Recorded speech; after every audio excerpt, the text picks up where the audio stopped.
Studies show that generative AI is biased. One study looked at 15,300 DALL-E-generated images of individuals across different occupations. They found that DALL-E generated more images of men than women. Women were more likely to be smiling, and they're also more likely to always be pitching down more submissively. A study of over 40,000 words and 50 narratives about leadership, they found that women were more likely to be presented as bad leaders in the responses that were generated. And just finally, UNESCO did a study on the intersection of gender and cultural bias using GPT and also Llama. And they found that occupations that generated kind of images of British men were, quite varied. So teachers, bank clerks, drivers. When it came to generating images of British women, however, they were far less varied. And in 30% of cases, women were generated as either models or prostitutes. But who's responsible? Is it the engineers? Is it the policymakers?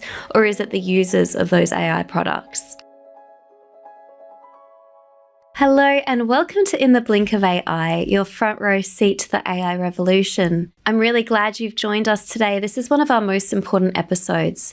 Today we are talking about whether AI is failing women. I was in Canberra recently for the eSafety Summit, all topics around preventing cyber abuse in the workplace, but specifically with Dr Elise Stephenson and I, we did a live podcast recording and we talked about AI's role in cyber abuse. It's pretty clear if you listen to the show and if you know what my day job is, I am an AI evangelist through and through. I love nothing more than talking about how AI can better our workday, our private lives, increase our productivity, play, creative, essentially enhance our lives. But today, we do dive into the regrettable reality, namely that 22% of the AI workforce is women. Women's startup funding in Australia is 2%. And studies show that generative AI is biased. When generating images of British women, a study found that 30% of the time women were tagged as either being prostitutes or models. There are definitely gender imbalances and asymmetries in AI, but who's responsible? Is it the engineers? Is it the policymakers? Or is it the users of those AI products? I have opinions on this. Surprise. I swear it's not all doom and gloom though. We have some really positive stats about women's AI usage, and Elise shares actionable steps from the Inclusive Innovation Playbook. We really want to critique and talk about what a truly gender-responsive AI future looks like. I want to hear your thoughts on this one, and I really can't wait for you to listen to this episode as something a little bit different, but really important when it comes to our future in AI and how to use the tools. Let's dive in. You're listening to a Day1.fm show.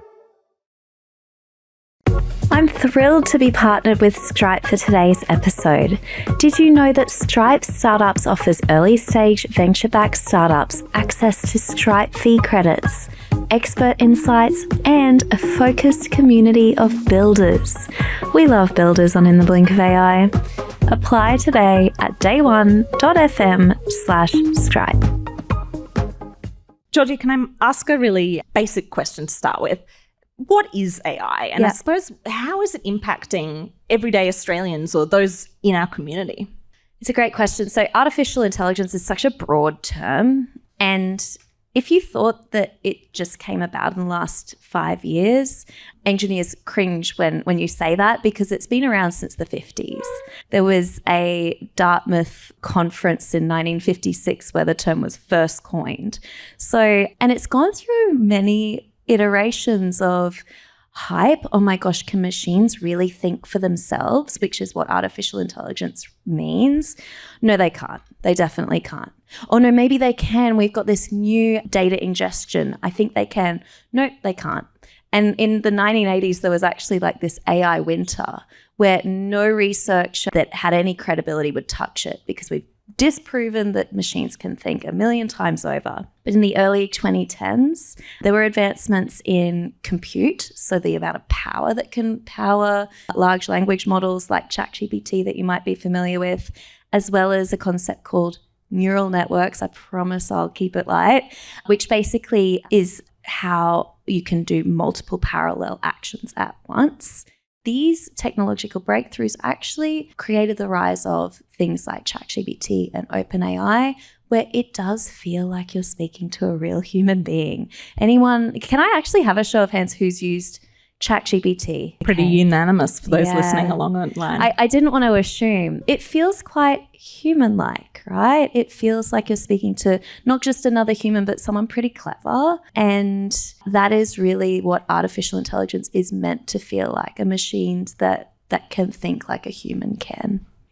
Yeah, that's fascinating. And I think that we're going to get into a little bit more about what are the opportunities of that? Because there are enormous opportunities. And I think I overheard you calling yourself an AI evangelist on the one hand, but also there's a fair bit to kind of be wary of, I suppose. Just to start with, how are you seeing, you are on the front lines, how are you seeing AI shape our lives? And I think we've been having a conversation here at this broader summit all about kind of gendered AI. Walk me through it. How are you starting to see this kind of manifest? Yeah, and then I want the same from you, please. Okay, we can do that. I really do. I, like you, Elise, do love data behind this because I work in tech. We all live and breathe frontier models and what's the latest and greatest and why is it the best, and there's charts and systems as to why one is better than the other. But in reality, 50% of the population is actually using AI. So this room is disproportionately using AI, and that's for a number of different reasons. And I did look this up because, again, it's not the group that I'm in and it's not who I'm surrounded by. Women use it 37%, men use it 50%, like population-wise. And the reason why isn't because necessarily women think they don't deserve to use it. It's because there is fear around privacy and where is this information going? And I'm not sure what I'm consenting to. I'd love to hear what you've seen on that. That's just a stat that I saw. But for me and my lived experience and my friendship groups, I'm noticing that women are using these ChatGPTs and similar for helping with writing.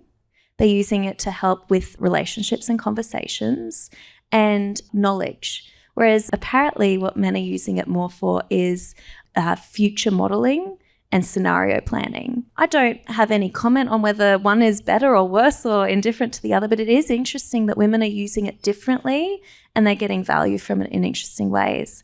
And I do want to talk about one startup that is building physical AI. Does anyone know what physical AI is? Can you guess? No, I was going to say there's crickets from the room for the benefit of our online audience. It's just a very fancy term for robotics, right? It's the LLM, but the robot is acting out things. And Grace Brown is a founder of a company called Andromeda. And this little robot goes to aged care facilities to help combat with loneliness. So it's very personable, it blows bubbles, it interacts with the aged care community. And yeah, it's quite an interesting use case that a female founder has come up with in the AI space that I find really fascinating. Oh, yeah, that is fascinating. I think because it's interesting. As a startup founder, you're juggling multiple priorities. From the expected, like finding product market fit, to the unexpected, like customer requests for SOC 2 or ISO 27001 certification. Achieving compliance is time consuming, and time spent on that is time away from the needs of the business, and that's where Vanta comes in. Vanta is the all-in-one solution for startups to become compliant quickly and build a security foundation with ease. With a combination of automation, an extensive partner network, and a security marketplace containing 385 plus pre-built integrations, Vanta provides the necessary tools and expertise for startups to achieve compliance seamlessly, no matter how urgent your needs are, and at every phase of growth. Over 10,000 leading companies, including CipherStash, Handle, and Indebted, trust Vanta to automate compliance so they can focus on growing the needs of their business. Here's the important part. Startup listeners of the show get $1,000 off if they go to day1.fm/blink. I am a researcher and I do spend my time looking at this gender equality data and all of the rest. And I think, what you're hitting on there is, I guess, how we are seeing use differ, uptake differ, but also outcomes differ. And one of the things I think about a lot in my research and kind of what are the I suppose, how is gender showing up in AI? I kind of think of it as inputs, outputs, and outcomes. And there's lots of other ways you can slice that cake. But, if I look at the input side of things, it's probably pretty rare, right? That we've got someone who's, like Grace, who's leading Andromeda. If you look at the sector more broadly, the AI workforce, it's about 22% female. So that's pretty low. That's more than I expected, actually. Well, but this is the thing, right? So there's been some studies. So in USA and Western Europe, women currently are about 15 to 20% of computer science sector. Now that is down from 40% in the 80s. So, you talk about a kind of an Arctic AI winter in the 80s. Interestingly, that's also when women were kind of much more higher represented. And if you go back further, we're talking about kind of that wartime era. Earliest computers were actually women, but it was very low paid and non-prestigious work. And as soon as it became quite prestigious and higher paid, of course, we have seen some tables turned there. But it's quite interesting that. So I guess you've got that representational input into data systems. When I'm talking or when I'm thinking about some of these gender biases that show up in AI systems, something that I've found very interesting is, I guess, the gender power asymmetries. So we're looking at who develops AI, who benefits, whose rights are protected, who gets economic rewards, but then also kind of what are some of those inputs. And so we talked, I guess, human inputs are one thing that we've talked about, representationally. But I think it's really interesting, out of Wikipedia, for instance, we all know kind of generative AI or large language models draw from the information that we already have out there in the world. Wikipedia pages, for instance, there's 4 times more men who have biographies on themselves than women. So already you can kind of start to see how this might be manifesting. And, when you actually get out to some of the biases that turn up in large language model systems, this is something I think that concerns a lot of people, right? I mean, is it something that you come across in your work at all, or that you've seen, be concerning for those you work with? Yeah, there's a lot of concerns. In the here and now, there's concerns around the people that own, sorry guys, ChatGPT. I have concerns around Sam Altman as a person ethically. Don't go on X, guys. It's a garbage fire right now. Yeah, and so, yes, I'm using the model. It's adding a lot of value to me in terms of, yes, productivity and boring stuff like that, but also I'm a weird bird person. I like birds, and not many people in my circles love talking about birds endlessly. I can do that with an LLM as long as I want. I can have niche interests in travel and medieval architecture when I visit a place and not scroll endlessly on the internet. But then there's other things that I've spoken to the model about that I'm like, would not want that in the public record. And you say that I'm protected, but I'm not sure I believe that. And I'm someone that's in technology. What about the people that are not in technology, given the tools, and there's just no guardrails around how that technology is used and knowing where their consent and how far it goes? Yeah, I think that's really concerning. And we're going to get to some case studies about that. And again, if you're following along online, we are seeing the rise of AI models blackmailing, essentially, those who are using them, releasing that data to others, whether that's employees, partners, whomever it might be. And so we kind of, have some real ethical questions to ask here about, who owns that data? What are you inputting? But also, I think, what is being output too. And I mean, we heard earlier today from the eSafety Commissioner's team of all deep fakes. So this is kind of AI generated images or videos or kind of voice recordings. So 98% are of pornographic material, and 99% of that is of women and girls. I mean, this is the other side, right? It's not just that, I'm afraid of what I could be inputting into AI models. It's also, well, what could others be inputting into models about me, and perhaps without my consent or knowledge or all the rest. And I think that's a really concerning development, right? Yeah, you raised such a good point about the deep fakes. And, engineers will often say, oh, well, it's not the model's fault. It's pattern recognition, right? This pixel color, a skin color, pixelated color, is pattern recognizing. It will create deep fakes. It's not the machine that's at fault. Okay, it's the human that's at fault, but who's getting hurt by it? It's women. One of the guests I interviewed was Laura McClure. She's an MP for the ACT Party, and she had parents coming to her saying, my child has experienced deepfakes created about them. And she was confused and concerned and thought, how hard is it to create a deepfake? That sounds quite technologically advanced. She did it on her desktop computer, didn't have to download an app, didn't have to go on the dark web to do so. Very photorealistic images of herself in very compromising positions. She showed it at Parliament, and guess what the commentary was? Attention seeker. Yeah, Isn't it a wild. shame? Isn't it a shame? So one, it's really bad that technology does that, but when trying to highlight the issue, again, gendered. So yeah. Yeah, it's wild. And, the more you get into it, the more I'm shocked. Actually, if you were just talking about kind of how the machine codes things, right? You may not be aware, but actually there's a kind of a whole ghost workforce out there in the world, predominantly in low-income countries, predominantly women of color, who are doing that manual transcription, cleaning of databases, labeling, all this stuff that is really, really critical, typically underpaid, looking at, fewer workplace protections, all of this kind of thing. So, some of those power asymmetries that we see extend really far, I suppose, when we're looking at AI, which I think is also quite concerning. A quick thing on that too, there have been some very interesting cases in the image recognition space as well. Google Photos once released a new product which was to categorize photos, right?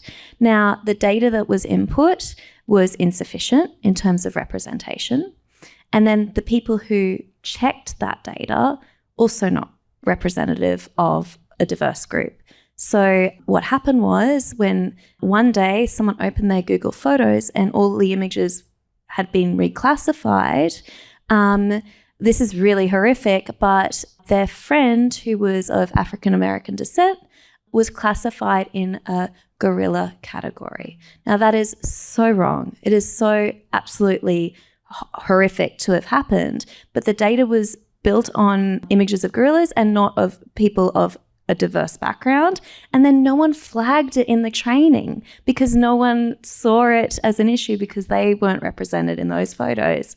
So it's like there are multiple points of checking where this stuff should be highlighted. So yeah, that's it. And I think, there's been some great studies that have looked at, for instance, one study of 19 countries across Africa found that only about half of those countries were collecting sex disaggregated data in the first place. So you talk about models that are built on biased data. I mean, if the data isn't even there and hasn't even been disaggregated at that level, you can see some of these problems manifesting so quickly and so early. And I think one of the things that gets me, and, this has been quite a depressing conversation so far, and there's a little bit more to go, so buckle in. However, one of the things that I really appreciate, there's an academic in the US, Orly Lobel, who's written a brilliant book called The Equality Machine. And, on the flip side, she really says, well, okay, we've got biases as humans, all of us, and to actually get rid of those, whether it's unconscious or maybe conscious biases, requires working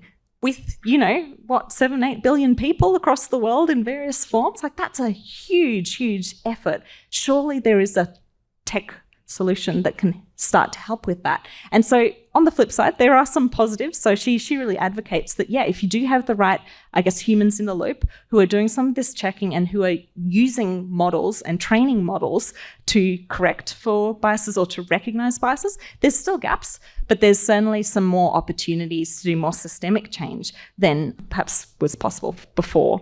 yeah, agree. And I think regardless of where you stand on this, people want a better quality product.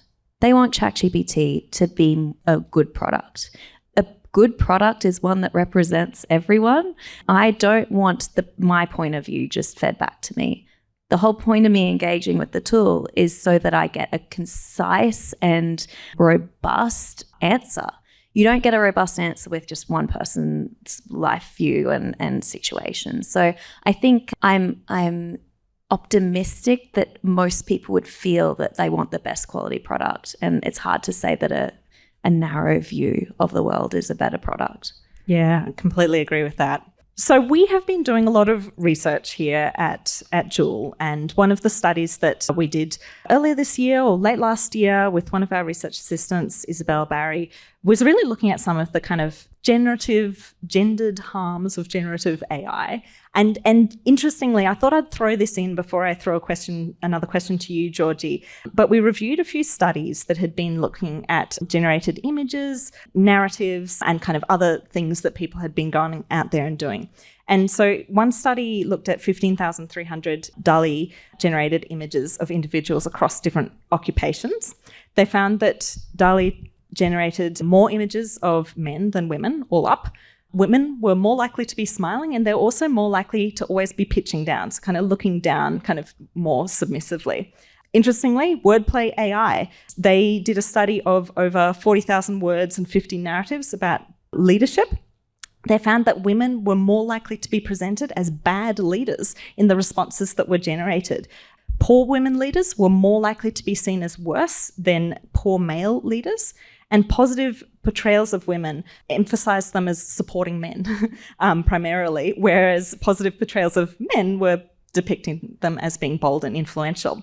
And just finally, UNESCO did a study on the intersection of gender and cultural bias using GPT and also Llama. And they found that occupations that generated kind of images of British men were, quite varied. So teachers, bank clerks, drivers. When it came to generating images of British women, however, they were far less varied, and in 30% of cases, women were generated as either models or prostitutes. And I think that this is kind of what we're talking about when we talk about some of those biases. And I think some of us would be aware that this is a reality, right? We're vaguely aware that, models aren't great always, and they're spitting out some pretty weird stuff. They're hallucinating left, right, and center. But I think it's really important to think about, again, what are those inputs? What are the outputs, but what are the outcomes? What impact is this having on our society at a much broader level and beyond kind of this generation of images or advice or other sorts of things? And I think that that's something that's really important to talk about. So, Georgie, what role do companies actually play? We've been talking a little bit more about this today, but what role do companies play? What role do policymakers play? Where does the line sit? Who is responsible ultimately for producing a better, less gender unequal AI system? Yeah, we definitely need the technology to be held accountable by the people building the technology, and it's easy to blame the machine for pattern recognizing and, it's not in my hands. But I also think when it comes to using the models, at the end of the day, it's very, very, very hard to policy the tech, because who are you finding? Are you finding the company that built it or the person that's using it in nefarious ways? I can use image generation to put my cat in a dress, have done that. Or I could do it to do something really nefarious. Is it the technology and the company for the nefarious example, or is it me as a user? I think this is a space where I'd love your opinion, especially in the areas that you work in. But I do think that there needs to be a education piece from a young age of what is acceptable and unacceptable to do online. There were really fascinating cases of that in panels earlier. But I don't think tech companies can just be training on unrepresented data. If I can't see myself in the model, that's because the data that was fed into it was not representative. And I can't change that from up in the back end as a user. So I think it's both. I also think that funding really matters. The kinds of startups that are funded in the AI space, very disproportionately male, and they are solving companies that are disproportionately about productivity and financial return and sales. And these are things that I think aren't really going to move the needle in terms of AI being used for good. And I'd love to see a policy or something around the funding and where the money comes from top down as well. Yeah, I think that anyone who's listened to me talk about startups before will be absolutely sick of me mentioning this statistic. But in Australia, in, our latest state of startup funding report, so Australian funding to startups fell for women from a high of 3% of all funding to 2%. Now, that is absolutely totally unacceptable. And although that doesn't just speak to AI startups, it does talk to this greater innovation ecosystem that we're working in, which is absolutely not supporting the full breadth of Australian society or the types of innovation that we need to see.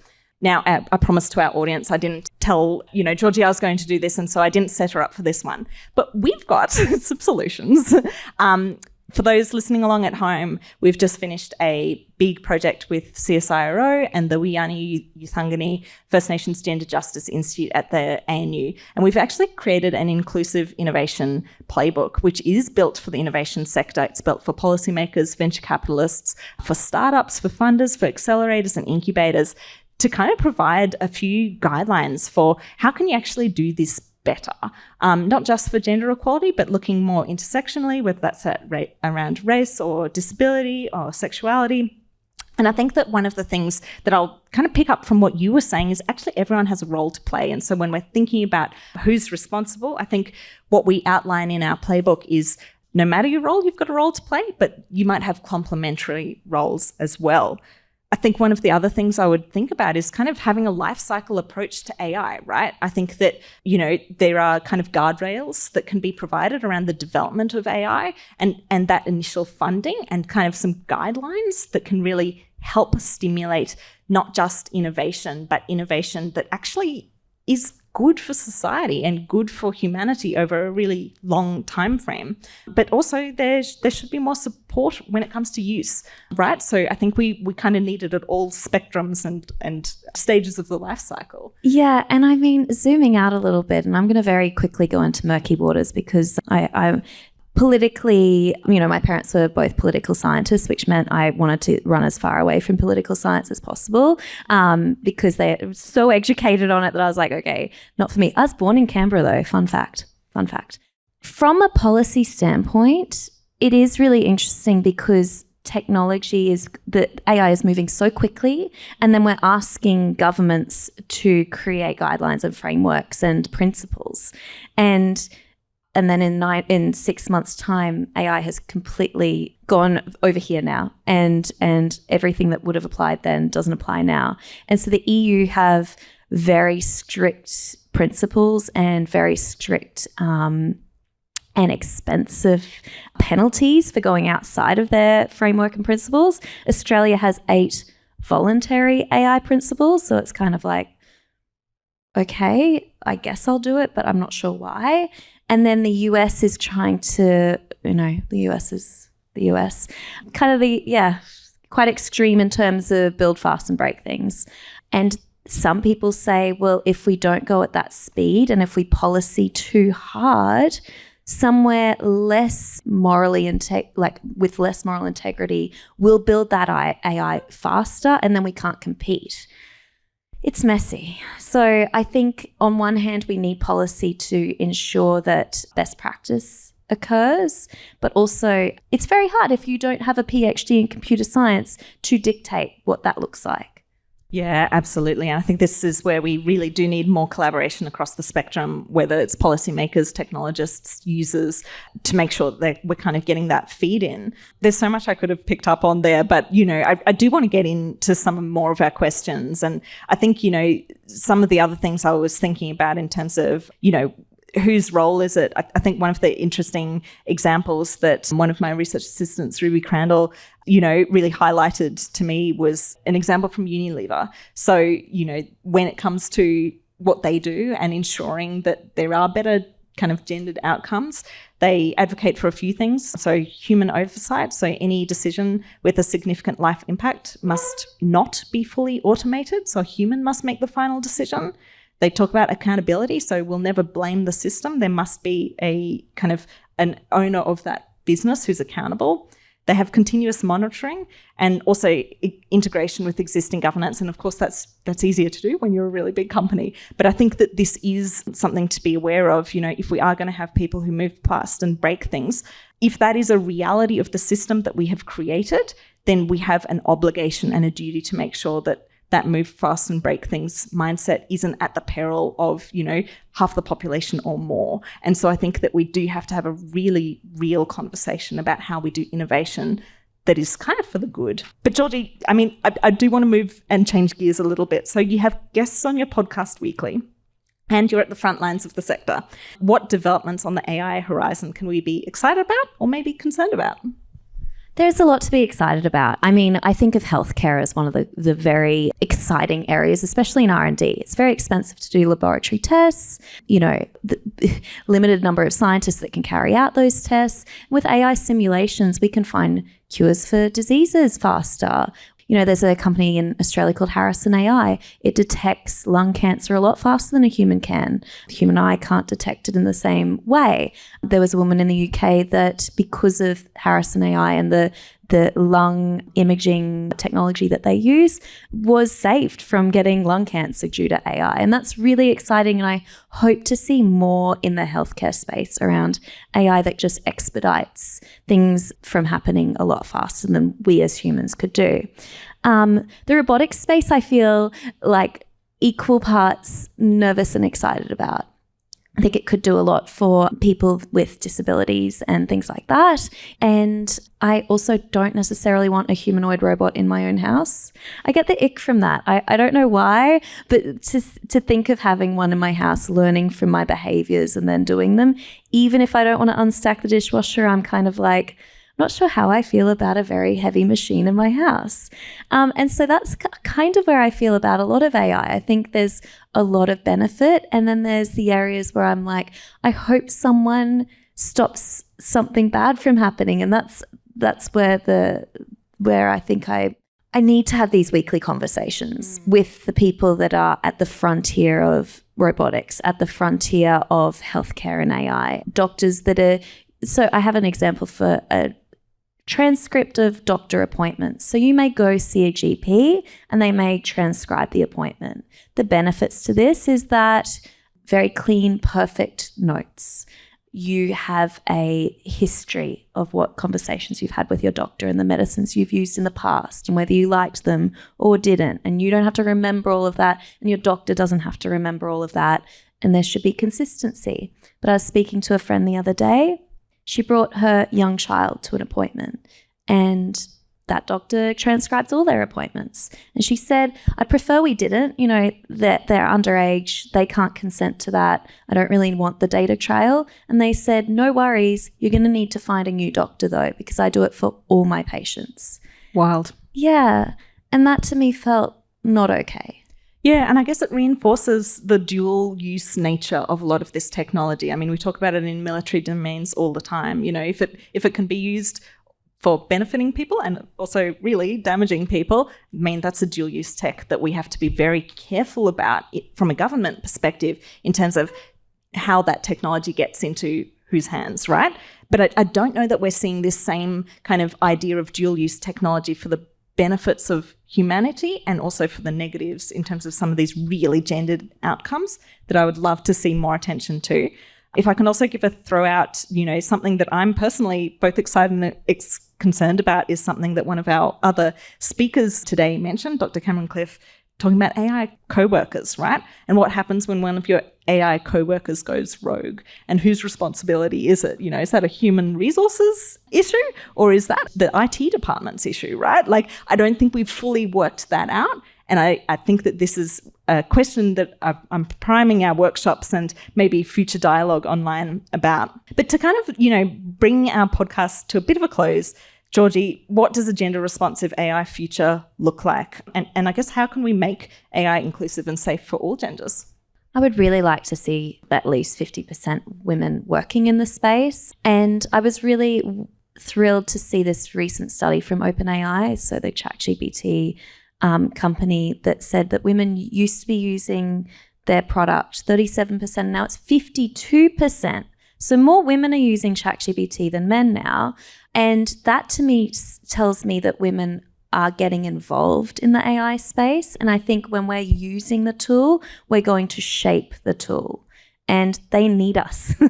They need women to use the tool. And I was really heartened by that because AI is able to evolve and interact based on the person it's working with. I think women can have a role in AI, unlike they have maybe been invited to the table in other experiences.